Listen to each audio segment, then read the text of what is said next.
Hello, hello, hello, everybody. Hello, hello, hello. This is HQ.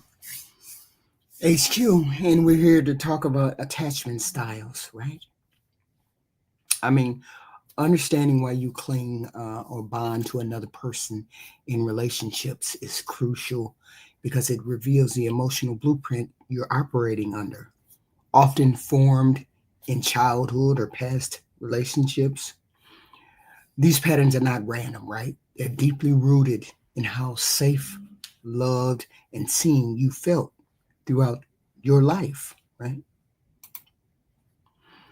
If you grew up in a house where affection was scarce or conditional, you may subconsciously fear abandonment and cling tightly to anyone who gives you that kind of attention. And you know what I'm talking about, right? You know that it's a weakness in you. It's a weakness that you have, okay? You may subconsciously fear being abandoned and cling tightly to anyone who may even be toxic, may be even very brutally violent, even if it's not something that you want consciously. This isn't about weakness, right? It's about survival, these attachment styles. Your brain wires itself to find safety, even if that safety is dysfunctional, right? Clinging and bonding are also tied to your attachment style, whether secure, anxious, avoidant, or fearful, avoidant. Each of these styles come with a set of beliefs about love and trust and closeness that you have. If you don't understand your attachment style, you may find yourself in cycles uh, where you either chase emotionally unavailable people, or you push away very good people uh, who get too close to you. But you have to gain insight into why you bond the way you bond. You start by making conscious choices instead of repeating old painful habits. This self awareness allows you to break free from patterns that keep you feeling stuck and hurt and emotionally depleted in relationships, right? Moreover, knowing why you cling can help you reclaim your power and your emotional independence, right? Because of a lot of us don't know why we do what we do in relationships. When you realize that your need to hold on stems from fear rather than love, you can begin to soothe yourself, fix yourself, heal yourself in healthier ways. You stop making another person responsible for your happiness and your healing. That's the problem with a lot of people these days. They feel as though if I get this person is supposed to make me complete or make me whole. Okay? That doesn't happen. It doesn't mean that you need to get another person. It means you need to understand why you do what you do, how you attach yourself to this person. It doesn't mean that you have to become distant or cold as you're exploring these things. It means you have to love from a place of choice, a love from a place of want and not desperation. Okay, it creates space for mutual respect between you and your partner. It fosters trust and healthier boundaries, which are the foundation of lasting relationships, I think. Okay, you have to understand your emotional bonding tendencies help you show up more honestly in relationships instead of reacting from fear, doubt. People, they text all the time, got to know where you at all the time, tolerating disrespect, panicking when somebody doesn't call you or whatever. You learn to respond from a grounded place. Once you know what your attachment style is, you can communicate your needs better. Okay, set healthy limits and boundaries and give space to those relationships that you need to give space to. Okay, when you know why, you stop looking for people to complete you and start looking for people who compliment you. You'll reach a level of wholeness about yourself, And that changes a lot, right? So we have attachment styles. Attachment styles, right? So we got a list. Okay, the secure attachment. Secure attachment style. I forgot I had it down. Okay. 4 main healthy adult relationships have attachment styles. And number 1 is the secure attachment. The core traits of that are comfortable with closeness and independence, trusts easily, can express needs and emotions clearly. Can you do that? Is that your attachment style? You're comfortable with closeness, independence, you trust easily, and you can express needs and emotions clearly. The behavior is you communicate often, openly, you handle conflict in a healthy way, and you support your partner without losing yourself within that relationship. Okay? Where this originates from, usually it develops from consistent affirmation, warm and responsive uh, feedback from your parents in childhood. Both parents, both male and female, right? And a lot of people don't have male. You have to look it up, your attachment style. I'm going to tell you that. Anxious attachment style. That's the preoccupied attachment style. Okay. That's the fear of abandonment. Highly sensitive to rejection, craves closeness and reassurance. That's not my attachment style. It's just not my attachment style. Typical behaviors is that you cling, you overthink, you're jealous, constant validation that you need. It's often rooted in inconsistent and unpredictable parenting, where love and attention, you had to do stuff and it wasn't reliable. The attention and the love you thought you were supposed to give as a child. Get as a child. I'm sorry, I get a cold real quick. The avoidant attachment. It's 4 different attachments. Okay. Secure attachment, anxious attachment, and the third one we're talking about is the avoidant attachment so far. Core characteristics: struggles with intimacy, values independence to a fault, may appear distant. You avoid deep emotional connections. You downplay the importance of relationships, of emotions. You withdraw or leave when things get difficult. Typically develops when caregivers were emotionally unavailable. Mom and dad were emotionally unavailable, overly critical, and discouraged you being vulnerable. And the last one, the 4th, avoidant attachment. Fearful avoidant attachment, I'm sorry. It's very disorganized. The core traits of that: desires closeness, but is afraid of getting hurt, often confused about how to connect with another human being. Please hit the like button and subscribe, please. Hit the notification button if you're here for the first time. I am HQ. The typical behavior is the push-pull dynamic, self-sabotage. You sabotage, you mistrust, mood swings in relationships. You don't know how he feels. You don't know how you feel, back and forth, just toxic. I would say this is the toxic relationship, right? And this stems from trauma, neglect, abuse early in your life. Caregivers may have been the source of fear and comfort. It just depends. Okay. This is wild.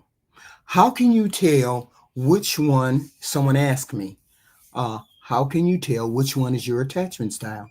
You can often tell your attachment style by looking at how you typically respond to closeness, to conflict, uncertainty in relationships.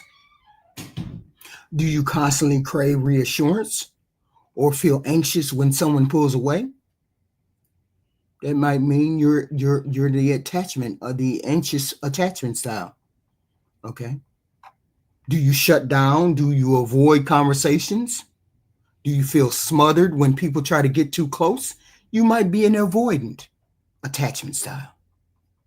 If you're both drawn drawn to intimacy but fearful it will hurt you, so you run hot and cold, that's likely a fear avoidant attachment style.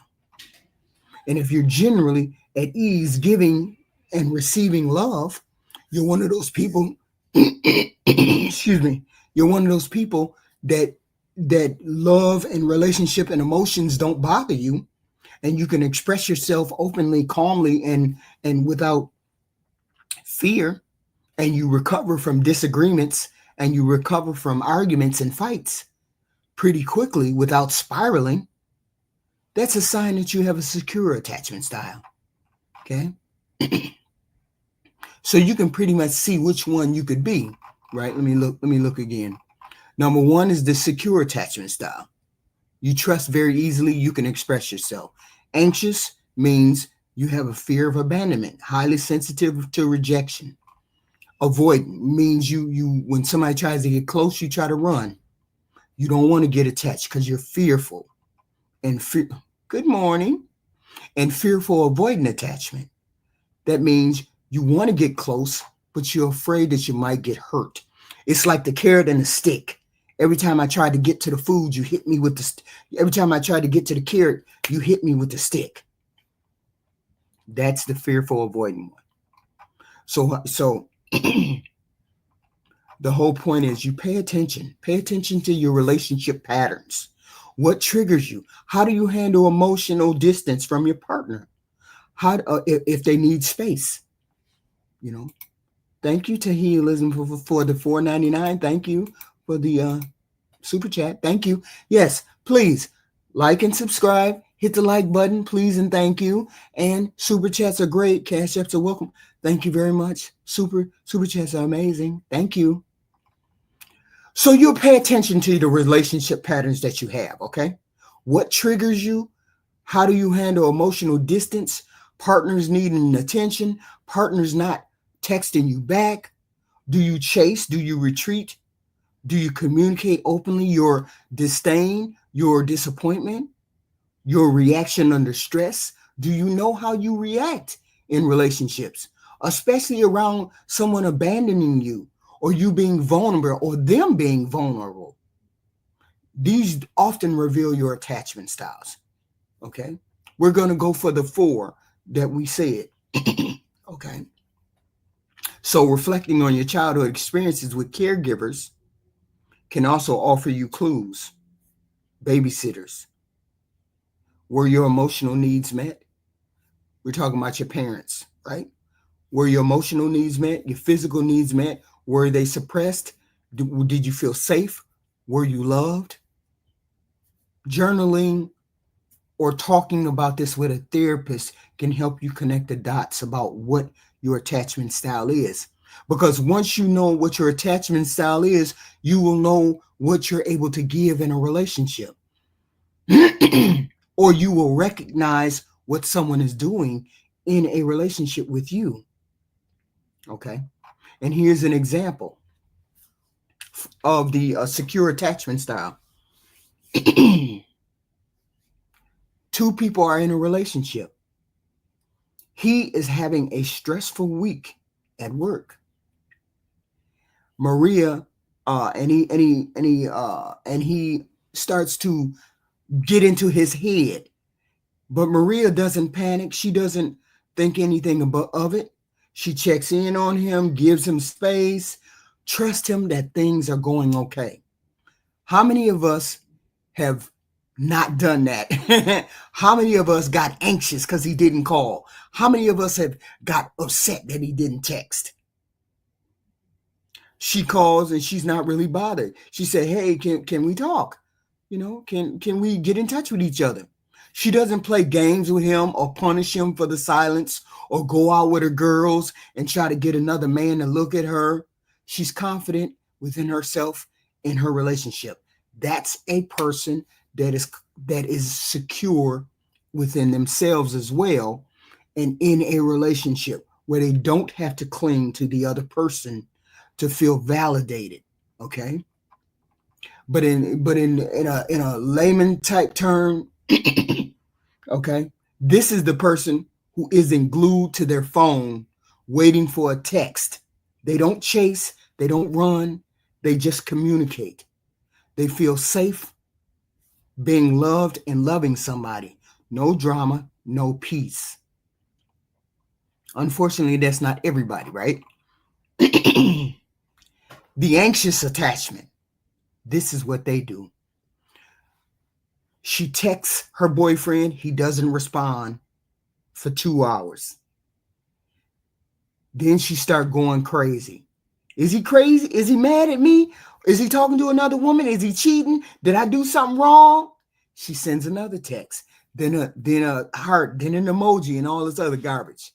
Hello, hello, hello. She constantly needs reassurance and takes the silence as if something is wrong. She takes it personally, even though nothing is wrong. And you know a lot of people like that, right? This person who feels like they're always chasing their partner, the love, the attention. They want constant closeness, validation. They get nervous if their partner, it seems distant, doesn't talk to them for several hours, even for a normal reason. Their heart is loyal, but their fear runs very deep. That's the anxious attachment style. The avoidant attachment style. He likes dating, but as soon as somebody starts catching feelings or talking about the future, he vamoose. He out of there. He says things like, I'm just not ready. I don't do labels, all that other garbage, right? He keeps emotional walls up. He avoids deep talk. When his girlfriend says she feels hurt by his distance, he accuses her of being too much or insecure. This is like, I like you, but don't get too close to me type person. They might act like they don't need anyone. Feelings make them uncomfortable, and they run when things start to get too real for them. That's the avoidant attachment person. You know them when you see them. We all been there. We all done been there, right? Then you have the fearful avoidant attachment style. Jade or Jenny wants love, but she don't trust it. She opens up, then shuts down without warning. Happy Saturday, Erica, Saeed Tahilism, Spencer Krell. Thank you for showing up. Thank you. Please hit the like button, and the super chat is great. It's open. Thank you very much. So one day what age do you recommend teens having social media? I wouldn't give my kids social media until they were 15, 14, 15. They don't need it before then. What friends do they got at the age of 12, except the ones in school? And then if I give it to them earlier, if I give it to them let's put it this way, junior high school, they wouldn't get it until they hit junior high school. If they had a phone before that, because their mother wanted them to have a phone because she wanted to be able to get in touch with them or whatever, I would turn that phone off so that phone could not get the internet. You know what I'm saying? I would turn the phone off so the child wouldn't get the internet. During middle school, which is the age of, I'm assuming around 11, 12 to 14 or whatever, their internet would be limited to sites that I would have to approve of before they got on the internet. And if they went somewhere else, it would just shut it down. They wouldn't be able to go there, right? So I would limit that. So once they hit high school, okay, once they hit high school, I would then, give them boundaries for that internet, give them boundaries, right? You have the responsibility of a phone, blah, blah, blah, blah, blah. So we don't want to see porn. We don't want to see any dangerous stuff. We don't want to see any of that kind of stuff, right? You got to give them boundaries because that's love. Boundaries is love. Y2 Watcher, hello. Saeed, hello. Y2 Watcher is That's an interesting name. So that's how I would do it. Limit it until they got to a certain age. But that's love. You got to give kids boundaries. Otherwise, they don't know what the hell's going on. Yeah, you can have a phone, but only with my rules and regulations to it. So anyway, fear avoiding person. She opens up, but she doesn't trust people. She'll shut down without warning. Good morning, Black America. One day she's planning the future. The next she's ghosting people. She pushes people away, then begs them not to go. She does something crazy. Okay. She does something crazy and then expect me to still be there. Expect him to still be there. This person is the person who always says, everybody leaves me. I don't know why I do this, why I get in a relationship and don't nobody want to stay. They're both afraid of being abandoned and they're afraid of being close. It's a constant tug of war with this. See, I can't deal with a person like this. I have to have you got to be one or the other. You can't be the bitch and then be something else a different day. I got to have a consistent human being. Right? So this is the person, the fear avoidant. It's very disorganized. It's more along the lines of a toxic relationship. It's more of a toxic relationship. Okay. Which style works best with each other? Okay. Which style may go with each other? I don't know. But I would think, so with the secure attachment, I would think two secure people build trust very easily. Two secure people. They communicate well. They give each other space without panic. And they solve problems systematically. Anxious. A secure person can soothe an anxious person, a person with anxious attachment style. They can help that person feel safer and without feeling overwhelmed, because automatically or instinctively, a person who has a secure attachment style understands what this person may or may not be doing. Over time, the anxious person can sit and shift towards a secure person once the secure person is consistent with their affection, their attention. An avoidant, a secure person can deal with an avoidant.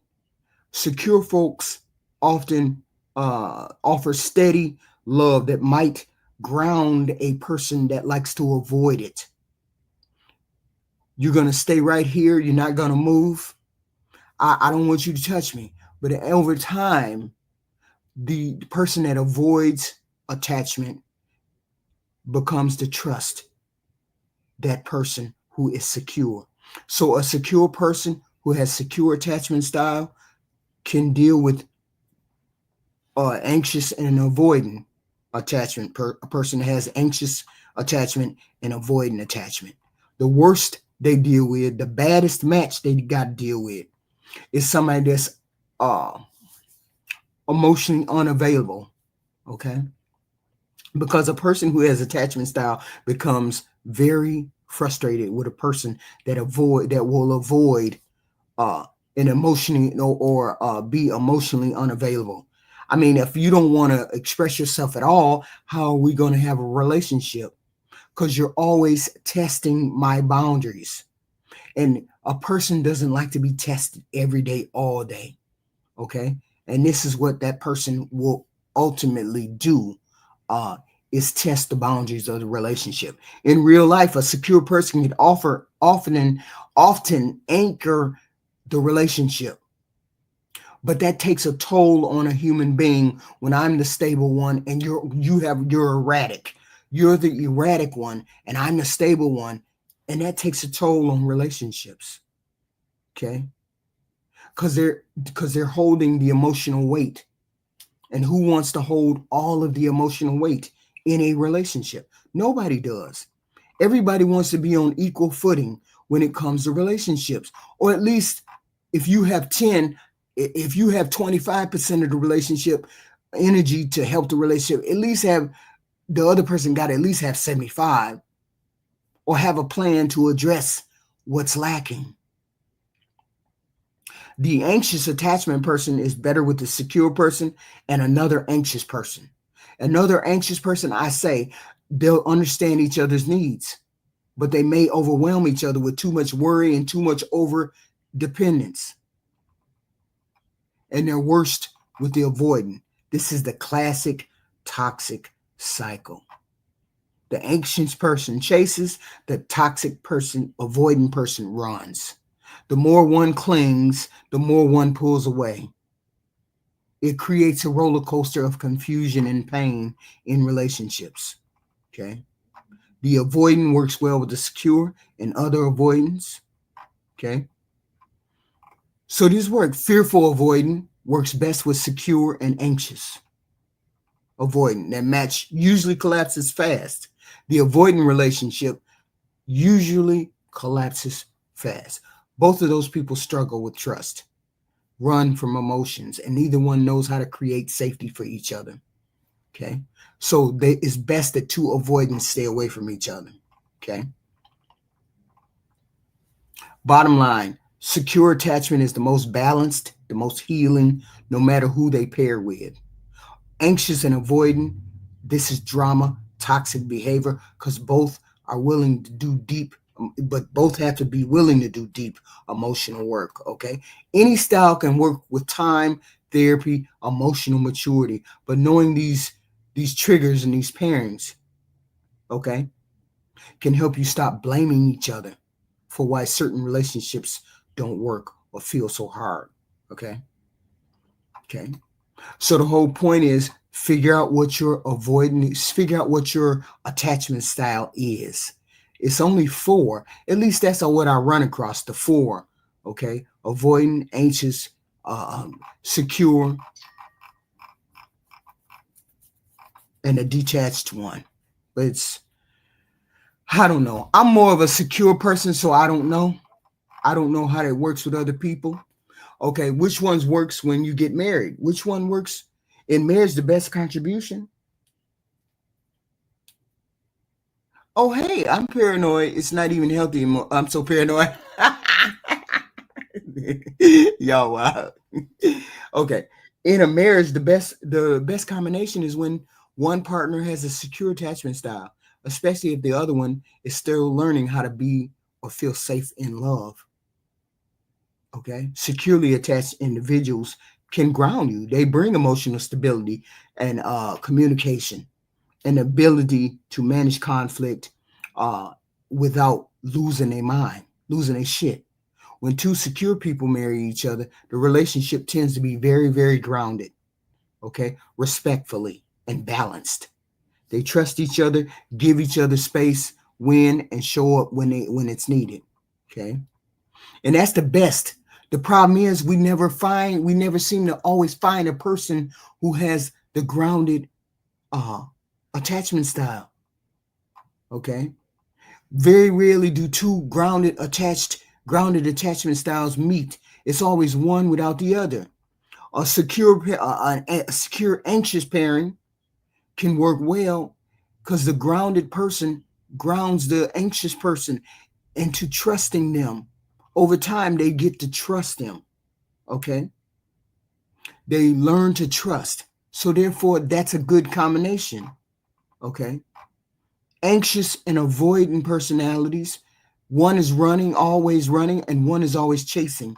Nobody wants to be chased all the time. Nobody wants to avoid everything all the time. You have to understand where you come from, how you were raised, and how you deal with relationships. Okay.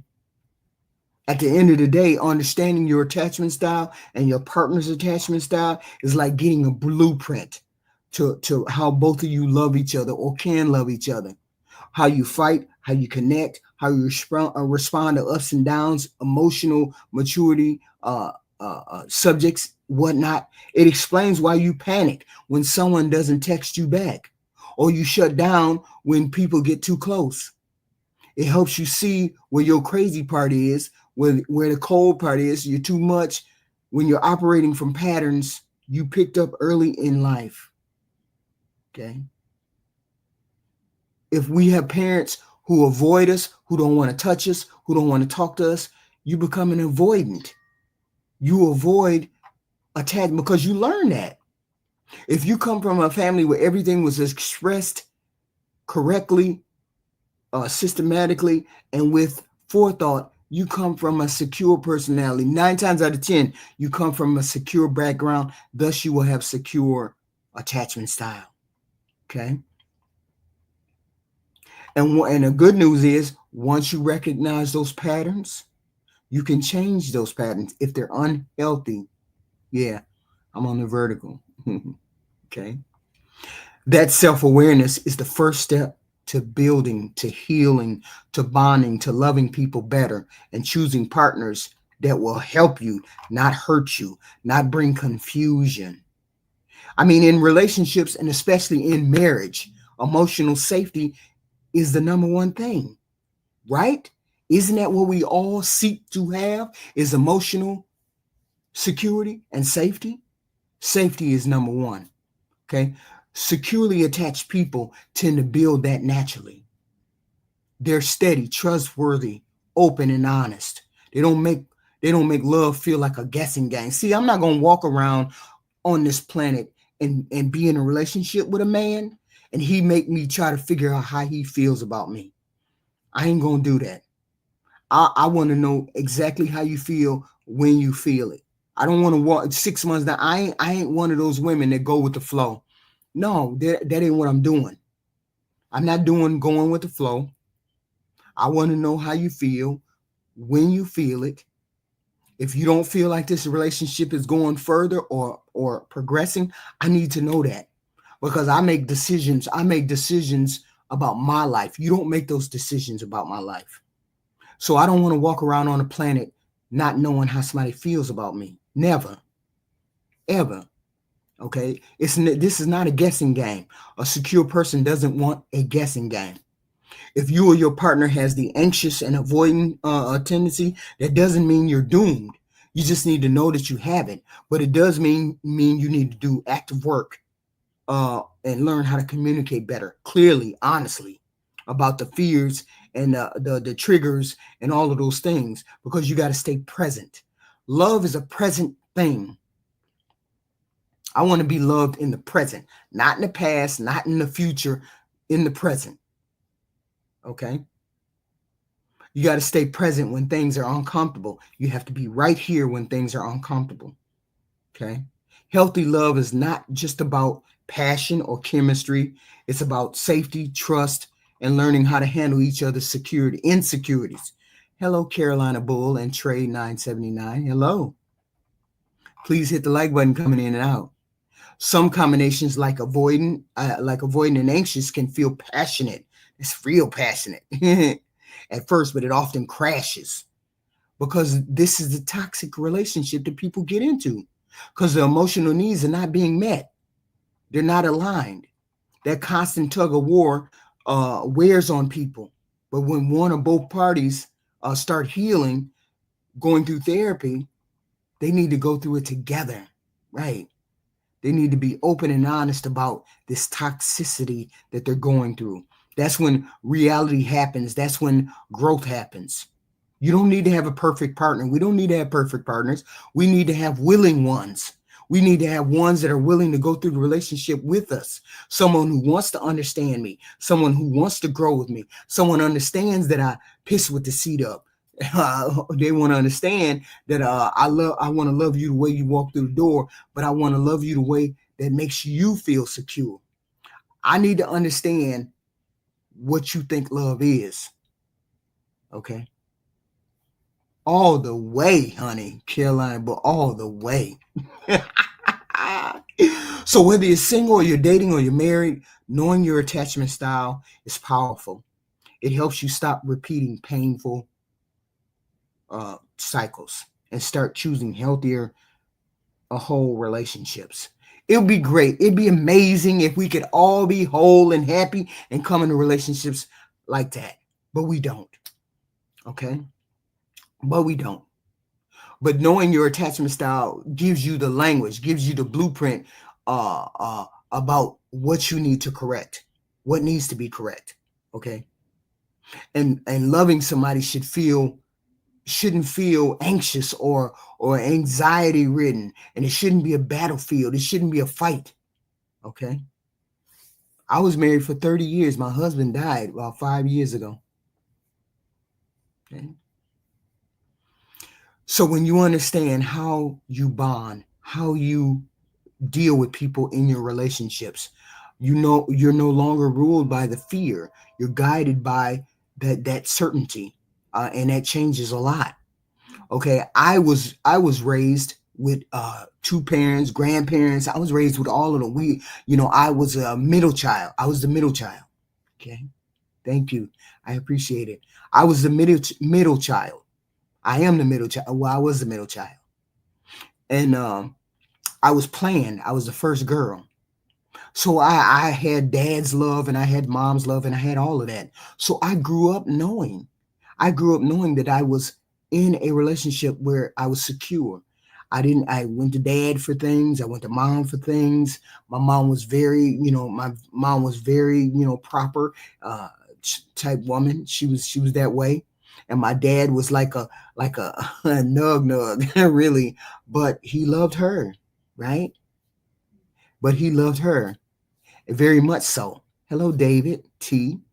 But he loved her very much. And so I got to witness, uh, hmm, I got to witness somewhere. I don't know. So I got to witness what it was to love somebody, to witness one. And you got to witness it, to believe it sometimes. So I believed it. I believed it. I believed, in love. I still believe in love. I believe in people, figuring out their attachment styles, figuring out what they want, and then going for that and finding that. Because there's 6 billion people on the planet. There's got to be somebody that wants what you want. We're not all perfect. We're not all going to act right. We're not all going to do the right thing. But I truly believe if we understand ourselves. Okay. David T. David T. There's nothing wrong with big girls. There's nothing wrong with she got a big beautiful ass. Ooh. There's nothing wrong with big beautiful women.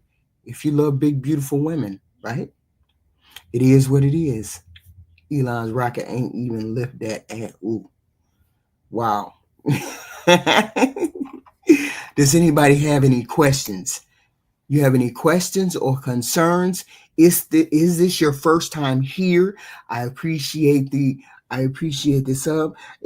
I'll try to do some of these on Saturdays and some throughout the week. I just felt like doing the wife code today to give some more reminders about marriage and what it takes to actually navigate relationships and be back. Am I dating yet? I don't know whether I'm ready to date yet. I would love to be ready, but I have suitors. I have suitors that I have not given the signal to say that I'm ready to date. So maybe I'm not ready to date, not as of yet. So I haven't. So that is the attachment style portion of it. I'll be back later on. To give some more talking. Well, I do that all the time. I appreciate the healers. I appreciate. Does anybody have any questions? Oh, I meant to say, if you're here this first time here at the channel, please like and subscribe. This is the Wife Code with HQ channel and the HR HQ Reacts channel, both. Okay, so it's both of the channels getting the attachment style segment of the portion. Of course, I'll be back later on to do some police stuff in about an hour and have kids so you don't need to. I mean, that's true. That's true. Yeah, but we all like sex, right? Right? Thank you for showing up. Y'all hit the notification buttons, like button, subscribe button. I appreciate it. I do. No questions, no comments. You do have questions, comments, but those are personal. But I appreciate y'all. I do.